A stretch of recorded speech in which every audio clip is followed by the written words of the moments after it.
Tournaments have been a staple of modern independent wrestling since the early 2000s, with events such as the King of Indies, Super 8 and the Ted Petty Invitational showcasing some of the absolute best of the American independent scene at the time. Over the last 2 decades, many more tournaments have grown in prestige across the global independent wrestling circuit. However, the most prestigious tournament in independent wrestling has to be PWG's Battle of Los Angeles. Established in 2005, BOLA has featured some of the best wrestlers in the world every year since its inception. Names like Bryan Danielson, AJ Styles, Will Ospreay, Walter, Chris Hero, Shingo Takagi, Roderick Strong and Jushin Thunder Liger, to name just a handful. And that doesn't even include any of the winners. Names like Kenny Omega, Low Ki, Ricochet, Zack Sabre Jr., El Generico, Kyle O'Reilly, Bandido, Jeff Cobb and Adam Cole. Year after year, BOLA has been the proving ground for the next generation of top talent. Mike Bailey seemed destined to be one of them. His breakout performance in the 2015 tournament suggested that he was poised to become the next major star of the American indie scene. But due to external circumstances, he was unable to compete in the US from 2016 to 2021.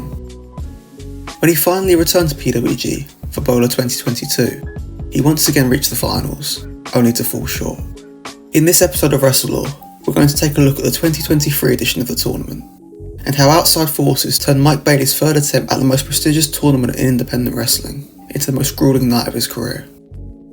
On the 8th of January 2023, in the Globe Theatre in Los Angeles, California, Mike Bailey had one hell of a long night.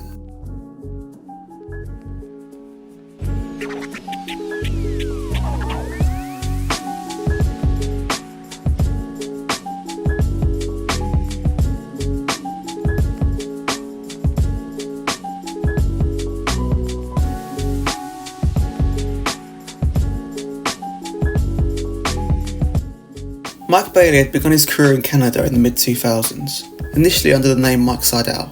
He wrestled exclusively in Canada for the first 6 years of his career, crossing paths with some of the biggest names to come out of the Canadian independent scene, including Kevin Steen, El Generico, Josh Alexander and the Super Smash Brothers. He began to wrestle in the US on a semi-regular basis in 2014, being brought in as part of CZW's Best of the Best tournament, though he would fail to advance past the first round.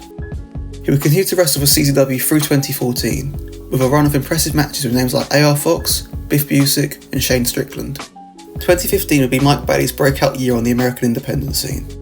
He would make his debut for Pro Wrestling Guerrilla in February, falling short to Biff Busick in a well-received match, and would return in April for another, this time against Trevor Lee. Bailey would compete in the 2015 instalment of CZW's Best of the Best tournament, and would defeat Andrew Everett, Bucks Belmar, CJP, better known as Juice Robinson, and Jonathan Gresham to win the tournament, at that time the biggest accomplishment of his career to date. He would continue to go from strength to strength, competing in PWG's DDT4 tournament and making his debut for Evolve, before falling short to then PWG champion Roderick Strong in an unbelievable match at PWG's third Mystery Vortex event.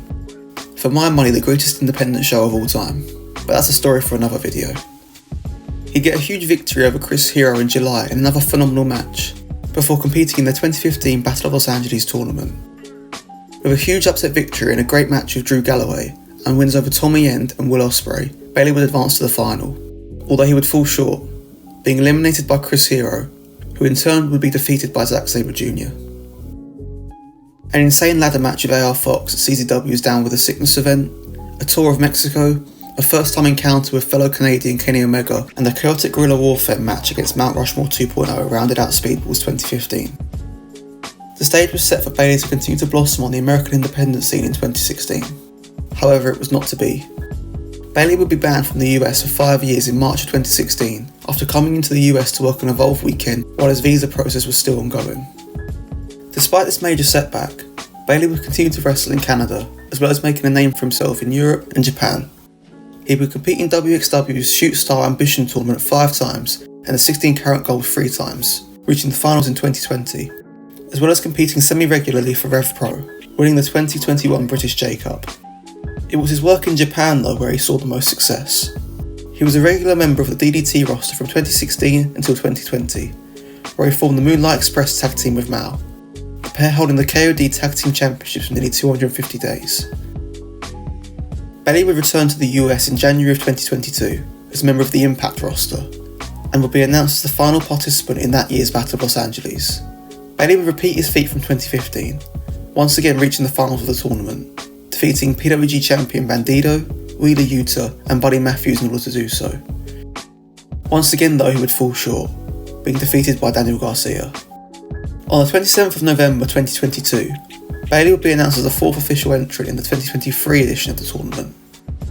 From 2014 to 2022, the tournament took place over 3 days, with first round matches taking place on nights 1 and 2, and the quarterfinals, semi-finals and final round matches taking place on night 3.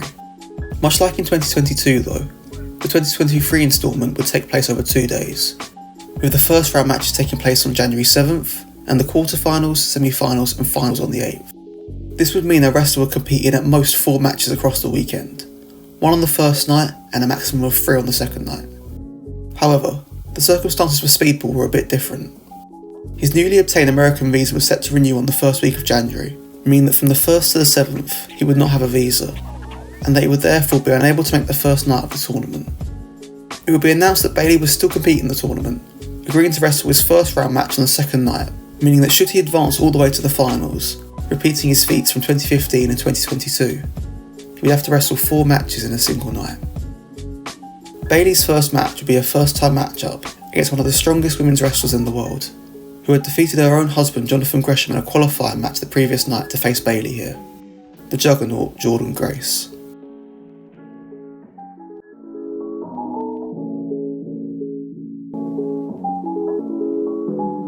Bailey and Grace both get a great reaction from the fans in the Globe Theatre as the two lock up, and it's Grace who manages to get the better of the first exchange, forcing Bailey into the ropes. The two are evenly matched as they exchange holds. While Grace's strength and low centre of gravity manage to knock Speedball to the mat, Bailey is able to use his speed advantage to nail a dropkick. A barrage of chops briefly puts Bailey on the back foot until he manages to sweep Grace's leg on the apron, though she returns the favour shortly after. She's able to take control of the match on the floor, elevating Speedball with a stalling suplex and walking him around the ring, making the most of PWG's leniency when it comes to countouts. He manages to escape and tries for a chop, but Grace is able to evade it, and Bailey's hand bounces off the ring post. This small mistake would end up becoming a huge factor in the match, and the rest of the night for Bailey, with Grace beginning to target his now injured left hand, slamming it into the apron. She returns him to the ring, and isolates his left hand yet again, before showing off some joint manipulation she says she was taught by her husband, wrenching back the fingers of Speedball's injured hand. She pulls back his pinky finger as she begins undoing her wrist tape, before doing something utterly gruesome that I've never seen before or since. She uses the tape to bind Bailey's finger in that position as Speedball screams in pain. The angle is unbelievable. Try carefully bending your own pinky back and see how far you get before it's absolute agony. And look at Bailey's here and see it bent back much further. Grace follows it up with a stomp to the hand and kicks the middle rope into it, before a powerful spinebuster gets a 2 count. His finger is still held back by the tape as he attempts to block Grace's Irish whip, before nailing her with a missile dropkick. His left hand injury doesn't stop him from using his most powerful weapons though, his kicks, and he ends the flurry with a running shooting star press for 2.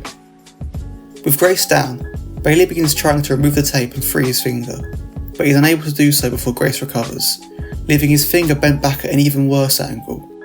She manages to power out of his submission attempt and kicks him face first into the bottom turnbuckle, before following up with the double knees, crashing back elbow and a Vader bomb for a 2 count. The pair trade suplex attempts, and it's Bailey who manages to power her over, though she quickly recovers with a lariat and jackhammer that leaves them both laying. Grace is the first to recover and blasts him with a forearm, challenging him to respond. The two get into a back and forth that Bailey gets the better of, until Grace goes back to targeting that injured left hand. Speedball escapes the sleeper hold and connects with his signature kick barrage, though she manages to grab the sleeper once more. She locks in the body scissors on the standing Bailey, who responds by throwing himself and Grace through the ropes and out to the floor. Grace presses her advantage, slamming Bailey's hand again before showing off her impressive athleticism, kicking him through the ropes before skinning the cat and connecting with a suicide dive. She returns Bailey to the ring, though he is not to be outdone, immediately responding with a triangle moonsault to the outside. As Bailey recovers, we see that his finger is still bent all the way back. It's amazing to me that Bailey's been able to wrestle such a competitive match, performing so much of his impressive offense with his finger bent back that way, and provides a really unique story beat for this match. He tries for the flamingo driver, but but Grace manages to escape. Speedball counters and tries for the moonsault knee drop, though Grace evades it. She connects with a brutal folding powerbomb for 2, before immediately capturing the arms and hooking Bayley for the Kudo and Valentine, though he manages to kick out once again. A frustrated Grace begins pounding Bayley with clubbing shots to his chest and back, before hooking him for a half Nelson driver, though he escapes. She connects with a huge strike in the corner, before trying for the muscle buster. Bayley is able to roll through and hooks a backslide for 2. Grace responds with La Magistral before transitioning back to the sleeper, though Bayley manages to prevent her from getting her body scissors in and bridges out of it. He absorbs a lariat and blocks a second, but gets rocked by the back fist, and Grace mounts him for the sleeper once more. He drives her into the corner, figure fouring her legs and drilling her with the flamingo driver to get the 3 count and advance to the second round. A really solid first round match here, Grace maintaining control for much of it, using her big power moves to keep Bayley on the back foot. Her offense is really snug and looks great, and she works really well in the role of the powerhouse for Bayley to bounce off of and be beaten down by. I did think when I started watching this match, it may have been a better choice to have Gresham advance over Grace to face Speedball here, as he's the perfect archetype to do the damage to Bayley in the first round that's necessary to set the tone for the rest of the tournament. In hindsight though, I believe Grace was the right choice. She performs that same function really well here, and her power advantage provides an interesting wrinkle, combining Gresham's cerebral dissection with brute force and physical dominance. The work Grace does on Bayley's left hand in the opening stages is disgusting, and begins a great story for both this match and the rest of the tournament. Speedball being able to wrestle the rest of the match with his hand bound in that way is so crazy to me. It's one of the most disgusting things I've ever seen in a match that didn't involve gore of any sort. To be able to move the way that he does, and to hit the offense that he does with his fingers taped to the back of his hand like that, is something incredibly unique and impressive to me. Bayley is able to adapt and push through the pain, still able to connect with much of his high impact, high flying offense, while providing Grace with an easily accessible, break glass in case of momentum shift weapon to deploy whenever Speedball begins to get the upper hand. The finish is sudden and slightly contrived, which for me stops it from being a great match as opposed to a good one, but it's a solid start to the second night of the tournament, and I think it's worth seeking out just to see the torturous angle that Bayley's pinky ends up at. With that win, Bayley advances to the second round for another first time matchup, this time against the resident psychopath of Dragon Gate's Reiwa generation, Shun Skywalker.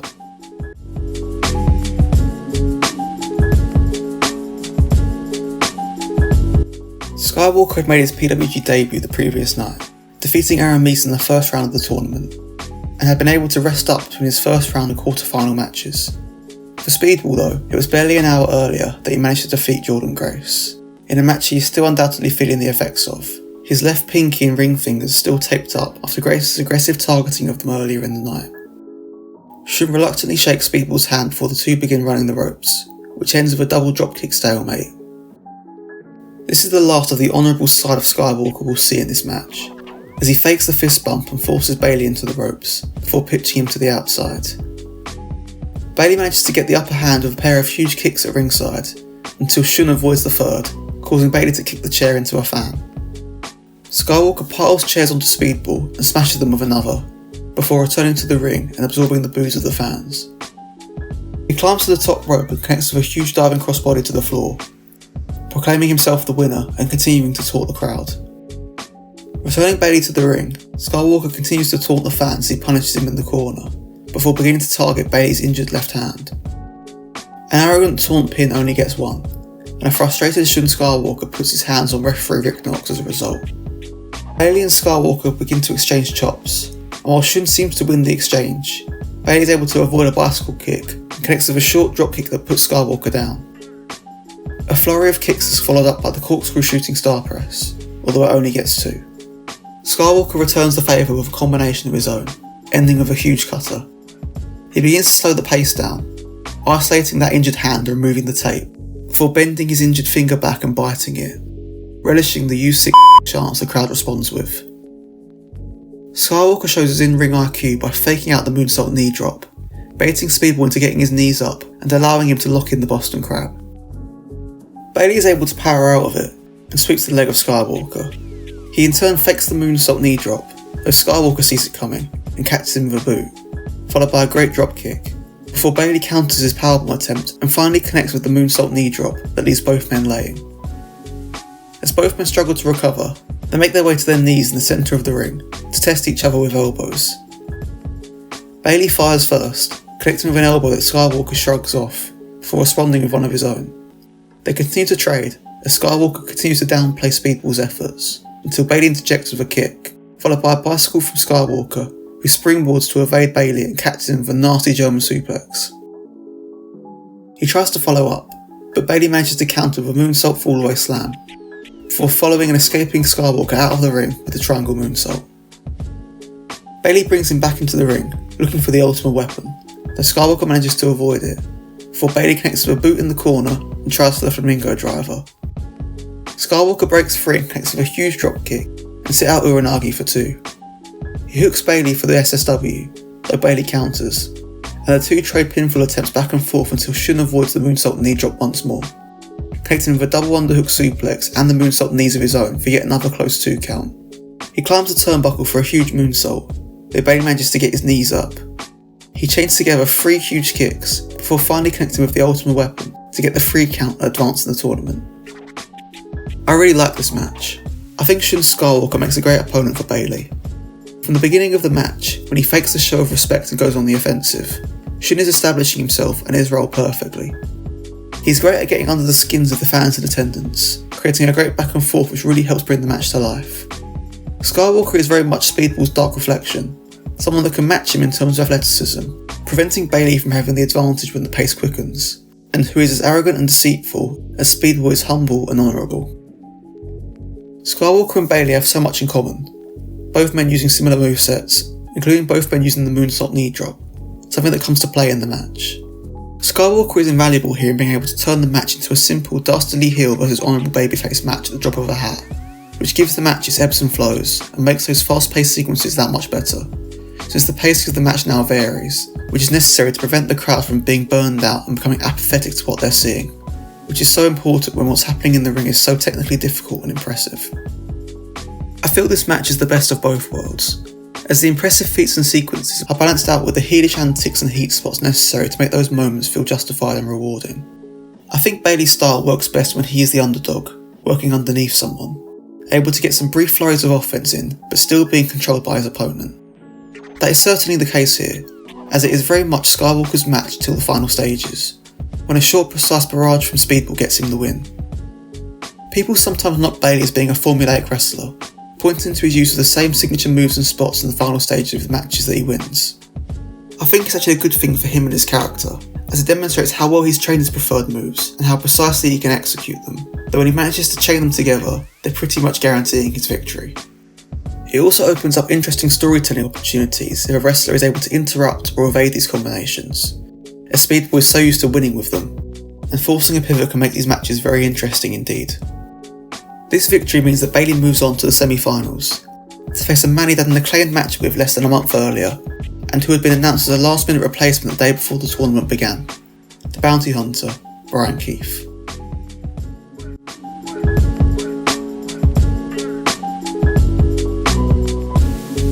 Brian Keith was a last-minute replacement in the tournament for Leo Rush, who had sustained an injury at Wrestle Kingdom a couple of days earlier.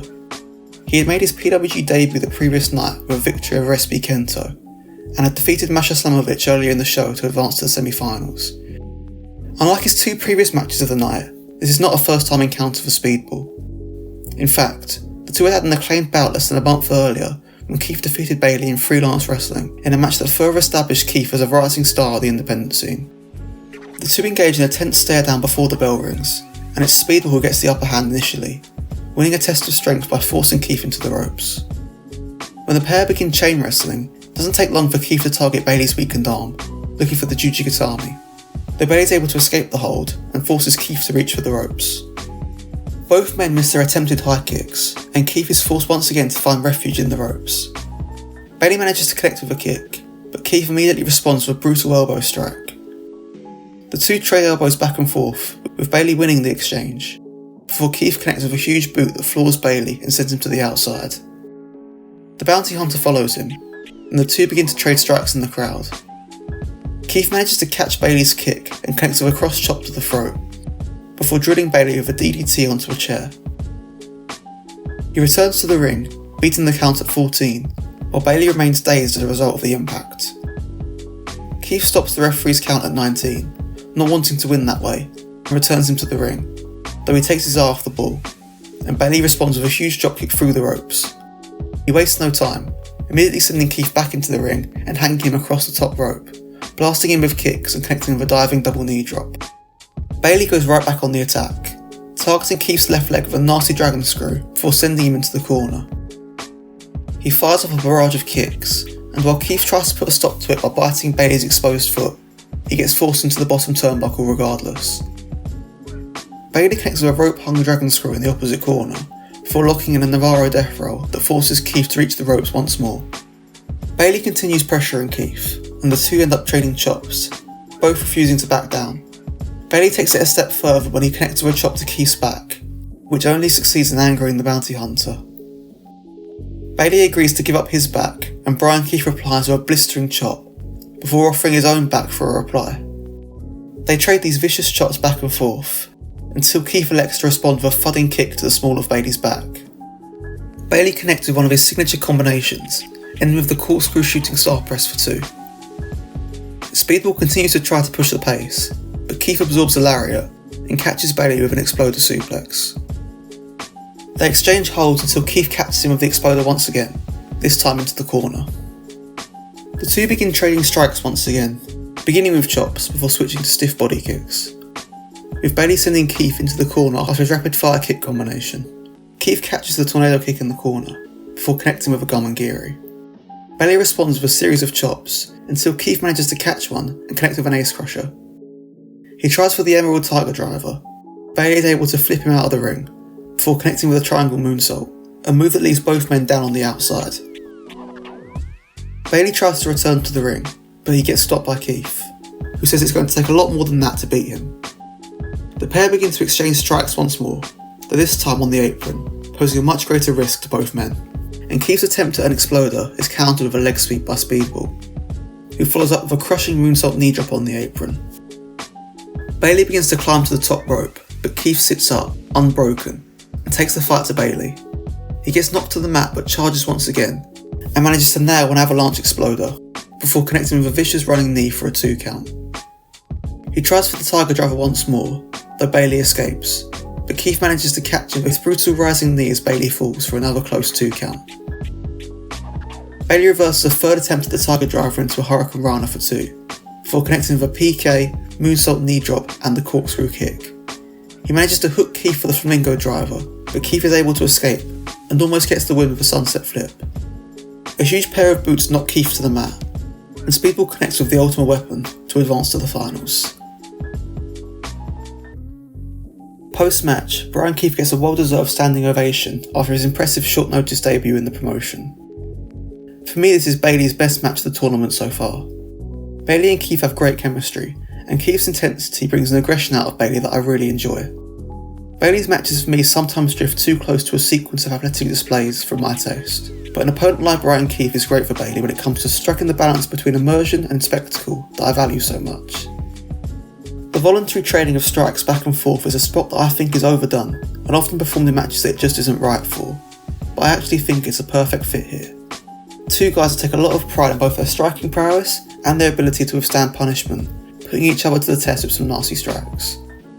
I really like that it's Bailey who escalates it with a nasty chop to Keith's back, rather than the other way around. It's great to see a pure white meat babyface showing a bit of edge, a bit of nastiness, because it makes him much more interesting to watch. I think the match is paced really well, with the ebbs and flows that are necessary to keep the audience engaged, especially in a tournament setting like this, where you run the risk of burning the audience out or just losing them entirely if they see too many similar matches in a row. The crowd is very hot for this one, and the match gives them exactly what they're looking for. The most intense and hard-hitting match of the night so far. The clash of styles within the striking itself is great. Bailey's precise, flying motion meets Keith's rugged, stiff shots, and I like the way the match leans into that contrast. Keith's facial selling here is tremendous. You don't doubt his anger or his determination for even a second, and his selling does so much to elevate the match and make it memorable. For Bailey to still be moving as well as he is here, after already competing in 2 full-on matches, is insanely impressive to me, a testament to both his passion and his conditioning. After 3 wins in one night, Bailey has repeated his feat from his previous 2 BOLA appearances by making it to the final once more. His last match of the night is against a man making his BOLA debut, someone he has plenty of history with in Japan, who at this time is one of the most rapidly rising stars in the entire world.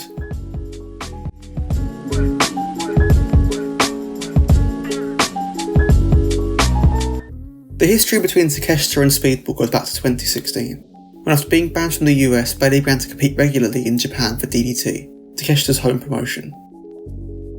Takeshita, one of the few members of the DDT roster who could speak English, befriended Bailey, and the two would wrestle against each other and team together dozens of times, even winning the KOD Tag Team Championships together at the end of 2016. Of the times they had faced each other in singles matches up to this point, Bailey had only been victorious once, with Takeshita winning the other 3. So while Bailey is capable of defeating Takeshita, it will not be easy, especially under these circumstances. Bailey having wrestled 3 times in the night already, and Takeshita having had a much less taxing semi-final match, beating Commander in 6 minutes compared to Bailey's 18-minute battle with Keith. Takeshita's offer of a handshake is interrupted by a fan's ringtone, and Bailey offers the handshake in return. The two shake, but Takeshita holds on, staring down Bailey. He tries to break it, but this time it's Bailey who holds on. Both men's egos take over, as neither is willing to break the handshake and show their belly. Bailey slaps the hand away and the two trade lariat attempts, before Takeshita connects with the haluva kick. He tries for the brainbuster, but Bailey is able to escape and connects with a haluva kick of his own. His attempt at the brainbuster is thwarted too, and the two begin trading huge elbow strikes, before both men connect with a boot that sends them to the mat. An incredibly hot start to the match, and I'm a huge fan of the tribute to El Generico here, with both men having wrestled him early on in their careers. Takeshita's official debut match famously being against the generic luchador. Both men recover, and Bailey extends his hand, but this time it's Takeshita who slaps it away, and they begin trading elbows. Bailey gets the upper hand, until Takeshita wipes him out with his huge diving lariat. Speedball rolls to the outside for a reprieve, and Takeshita targets him with a plancha, but Bailey intercepts him with a nasty body kick, followed by the triangle moonsault, though he appears to tweak his knee when he lands.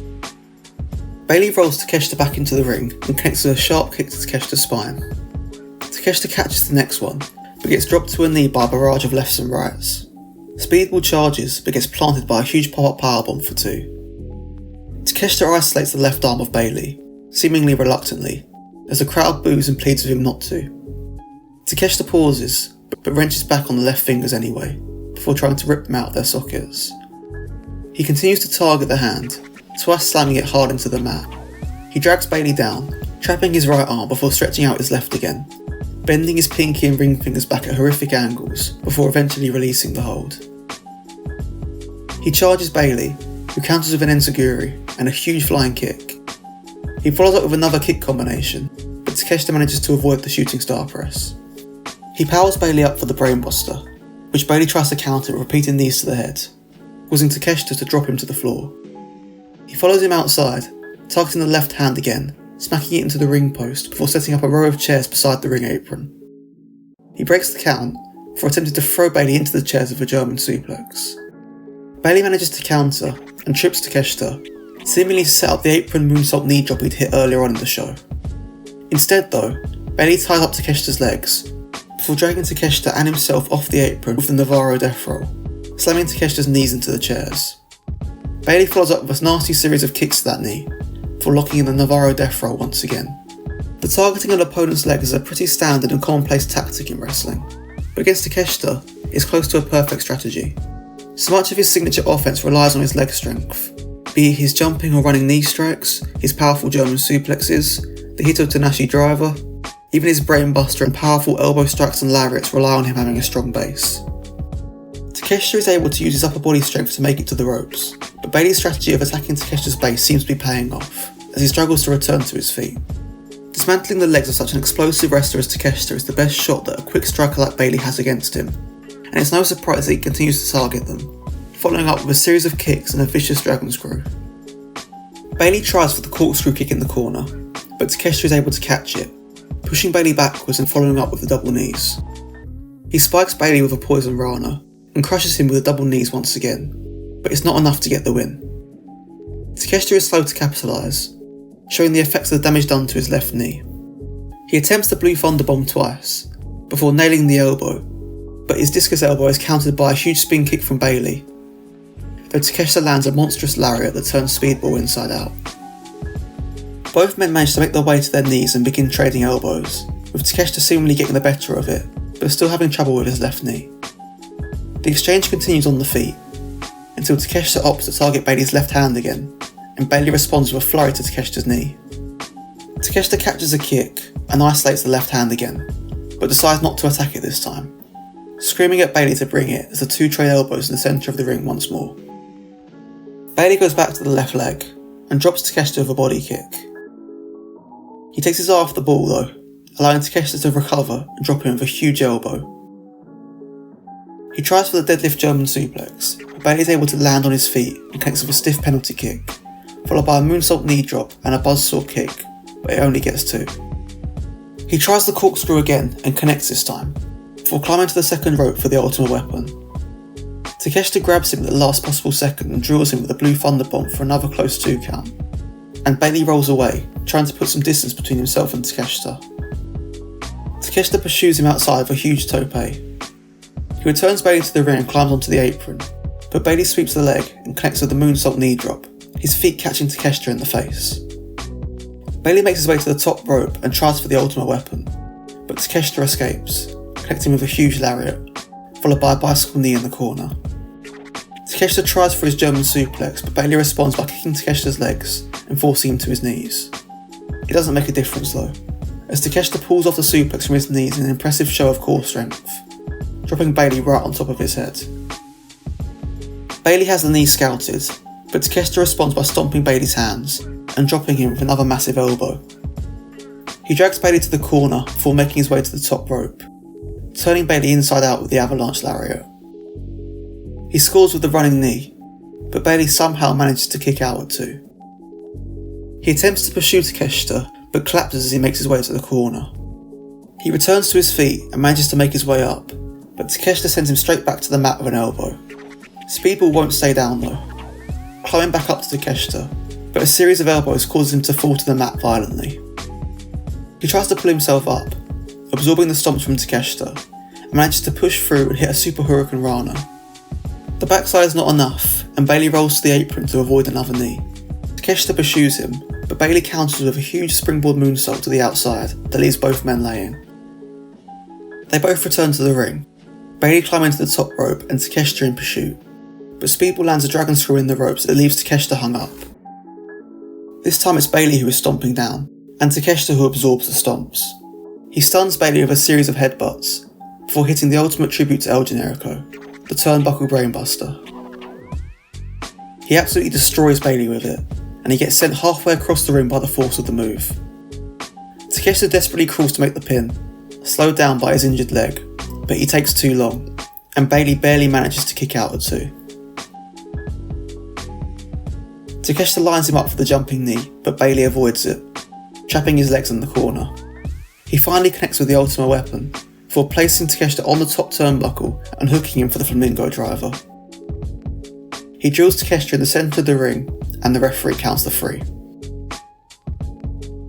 Post-match, Bailey takes the microphone and talks about his journey, coming to PWG in 2015, and how he feels lucky that his career has transpired the way that it has, as it allowed him to wrestle all over the world, and how honoured he is to have been able to return to PWG and win BOLA. He says the trophy belongs to Takeshita as much as it belongs to him, and the pair thank the fans as the show ends. I think there's a lot to like about this match. From the moment the bell rings, Bailey and Takeshita are working to make the match into an epic that's worthy of being the final match of the tournament. The pair play off their history with each other with the intense stare down and handshake, building tension and anticipation for the audience, which pays off when the action begins at a rapid pace. Bailey's left hand's a story beat that began in the first match of the evening, and I think it really adds to Bailey's run, as well as the tournament as a whole. Takeshita's brief initial reluctance to take advantage of the injury precedes an aggressive, drawn-out assault on Bailey's hand. Takeshita's desire to do serious damage to Bailey is what creates a chink in his own armour though. The chairs he sets up ringside are what Bailey uses to injure Takeshita's left knee. He continues the assault in the ring, and goes back to that weakness throughout the match as a key counter when Takeshita begins to overwhelm him. These attacks on the limbs of both men demonstrate just how high the stakes are, and how much winning this match means to both. They'd be willing to potentially seriously injure a friend in order to emerge victorious. A lot of modern matches can often be boiled down to guys just trading big moves back and forth, kicking out and trading bigger moves until someone emerges victorious, and that could have been the case here. Nagging injuries both guys have to deal with after the first few minutes help make the match much more of a strategic battle rather than a button mashing fighting game. Guys throwing bombs at each other one after the other can be great, provided the right scaffolding is in place to hold the match together, and I think it is here. Between the stakes of the tournament, the history between the two wrestlers, and the weaknesses that are established for both in the early stages, I think the conditions are right for the blow-for-blow battle that Takeshita and Bayley put on here, and I think it works well. I think it's fair to say the odds are stacked against Bayley in this match. He's in a much weaker state, having already wrestled for almost 50 minutes throughout the show, and Takeshita having wrestled for barely 15. Speedball's cardio is second to none, but being up against someone like Takeshita, who can nearly match Bayley's speed and endurance, and has a clear advantage in the power department, plus a nagging injury, it all means he's very much the underdog here. His single clear advantage though, is motivation. Speedball fundamentally wants it more. Takeshita is already firmly established as the ace of DDT, and he's on the run of a lifetime in the US, making a name for himself on the independent scene and in AEW. Winning BOLA would be an impressive accomplishment for a young man with a long list of impressive accomplishments already. He doesn't need the win, not in the way that Speedball does. For Bayley, it means so much more. PWG is what really put a lot of eyes on him in 2015, and reaching the finals of BOLA that year helped solidify him as one of the most exciting young prospects in all of independent wrestling. After coming back to PWG in 2022 as a returning hero, and falling just short once again, this year's tournament represents a full circle moment for a career that was dramatically altered just as it was beginning to take off. That's why he can take so much damage and keep kicking out. It's how he can survive a turnbuckle brainbuster and win the match. Because Bayley needs it more than anyone else. In a vacuum, that kick out may not work for you, but I think if you understand Speedball's story, and you know what this match, this tournament as a whole means to him, it works. For me at least, I know it did. Weighing tonight at 175 pounds, this is Speedball Mike Bayley! Some enemies through a party, would you like the candles, would you drink the wine, and would you television? What's the animosity of the tragedies that sell your arteries and burn my casket down? It better be black, it better be tight, it better be just my size. I'm stuck in these metro bars and airport halls and all these schoolgirls. I'm not asking, you're not telling, he's not daddy. Only looks that way. I know where, take me out there far away and save me from my self-destruction. Hopeless for nothing, aside for California.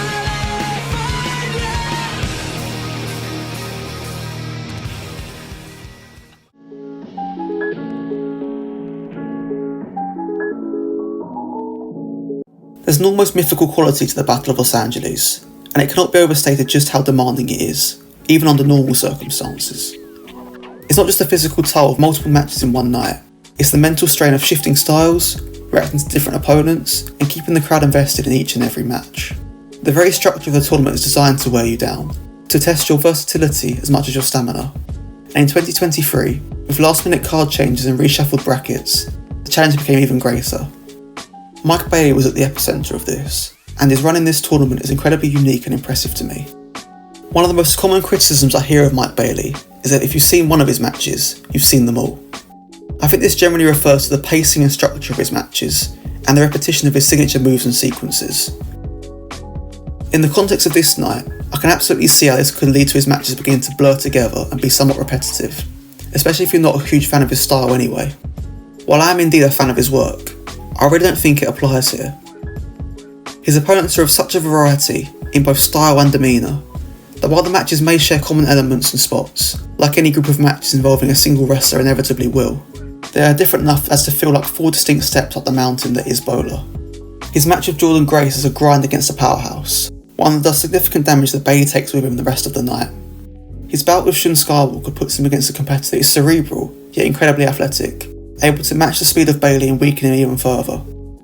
His match with Brian Keith is a battle of wills between two fan favourite strikers, one that lasts much longer than the other semi-final, leaving him on the back foot going into the last match of the evening. The final, against Konosuke Takeshita, is an epic that is incredibly personal and significant for Bailey, the end of a story that began almost a decade earlier. To wrestle 4 times in one night, against 4 very different opponents is an incredibly impressive feat. But to wrestle 4 times in the space of 3 hours, with a combined match time of over an hour, and to have those 4 matches be of the quality they are, while still making each performance emotionally and stylistically distinct, is absolutely remarkable. Mike Bailey has spoken about this ordeal, saying it was, quote, truly one of the most difficult things I've ever done in my life, and I absolutely believe him. What he was forced to do that night in the Globe Theatre, I believe shows just how special a talent Mike Bailey really is, and the results speak for themselves. One of the most remarkable one-night performances that I've ever seen. I highly recommend you watch the tournament in full, as there's a lot to enjoy, including a great three-way on the first night of the tournament between Bandido, Alio del Vikingo and Black Taurus, as well as the surprise debut of Chris Jericho and the Jericho Appreciation Society. However, if you're just interested in watching Mike Bailey's run for yourself, I think you should watch all 4 matches I've talked about here, as it's the only real way to grasp the scale of his accomplishment and understand just how impressive his performance was. I hope you enjoyed this episode of WrestleLore. If you did, then be sure to like and subscribe for more videos like it. In the next episode we'll be heading back to Japan, to talk about Bull Nakano and her legendary 1057-day reign with AJW's red belt, and her clashes with the likes of Aja Kong, Nami Toyota and Akira Hokuto. Follow me on Twitter for updates, and thanks again for watching. Cheers.